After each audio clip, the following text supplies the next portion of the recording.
All right, good morning, fifth graders. I hope this video finds you well.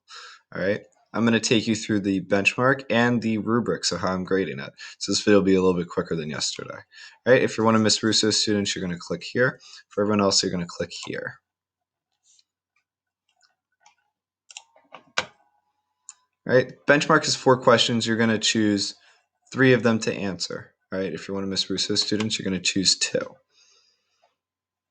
right, everything that you have from my class is fair game. So notes, study guide, page scans, Kahoot, you can use all those things on this benchmark. All right, answers should be 4 sentences each. You shouldn't have an issue hitting that length requirement because these questions are pretty in-depth. All right, so first one, why are people motivated to travel from Europe to the English colonies? Think about where they're coming from and why they're coming. All right, how did this contribute to diversity in the colonies? All right, so you have people of different backgrounds. They're coming from different countries for different reasons. All right, and then why is it beneficial for society to have people from different backgrounds and beliefs? So not all the English colonies were very diverse at first. Right? Think about Puritan Massachusetts, where they didn't allow diversity. All right, and maybe some of the things that happened there that might not have happened if they had been more accepting of other people. Right? Just a thought. Number 2, slavery began in the English colonies in 1619 and continued until the 13th Amendment was passed in 1865. How did the economy of the South contribute to the rise of slavery? How did slavery affect African Americans? Why is it important to remember the history of slavery today? All right, so slavery is, not in the distant past when you consider it historically, and we definitely still feel some of the impacts of slavery, right? So I'm looking for a response that gets into that. Think about the video, think about the review. Okay, those will help you to answer that one. British taxes on goods like sugar, tea, and paper helped to pay for soldiers to protect the colonists. The colonists, who did not have a representative in British Parliament, did not think the taxes were fair. In your opinion, were the taxes fair? Why or why not? This is something we've talked about in class. Okay, so we've argued over whether the taxes were fair.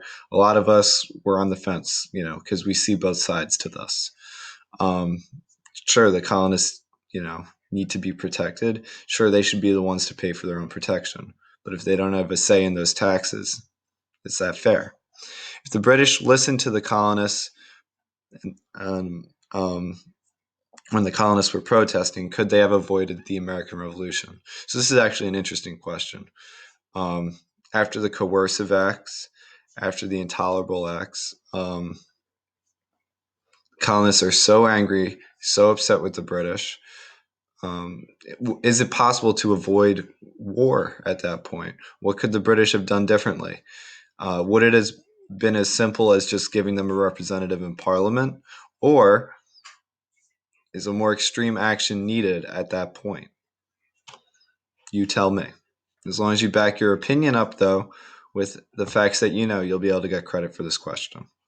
All right. The Tuscarora War and the French and Indian War are both examples of English colonists and Native Americans fighting. They are not the only examples, right? But they're 2 from this unit. Why did colonists continue to take land from Native Americans along the frontier in the Appalachian Mountains? What could excuse me? What could English colonists have done differently to avoid conflicts with Native Americans? So this is kind of in the same vein as the previous question, right? That proclamation of 1763 says, hey, you can't go past the Appalachian Mountains. And the colonists are like, you thought we're going to do that. So as they take land from Native Americans and they push them back, a lot of times the U.S. Army is going to be there to defend them. How could it have gone down differently? I'm curious to hear what you guys have to say about that. So that's a test. Here's the rubric. Right? So for a high A in here, right, you need to meet or exceed the length requirement. You need relevant and detailed information, so it needs to be on topic. It should be thoughtful and consider prior learning and outside knowledge. And then there shouldn't be any historical or factual errors. Right? Satisfactory, B to a low A. You're going to need to meet that minimum sentence requirement. You should have relevant on-topic information. All right.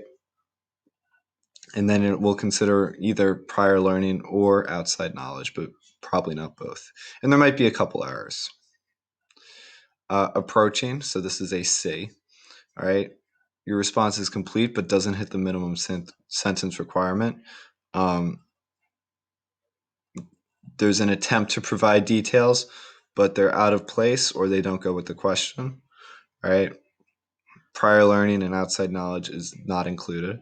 And then the response is not factually accurate, not historically accurate. The only way to actually fail my benchmark today is to not do it. Please do it. All right. So if you have any questions, please reach out to me during my office hours, 10 to 12. All right.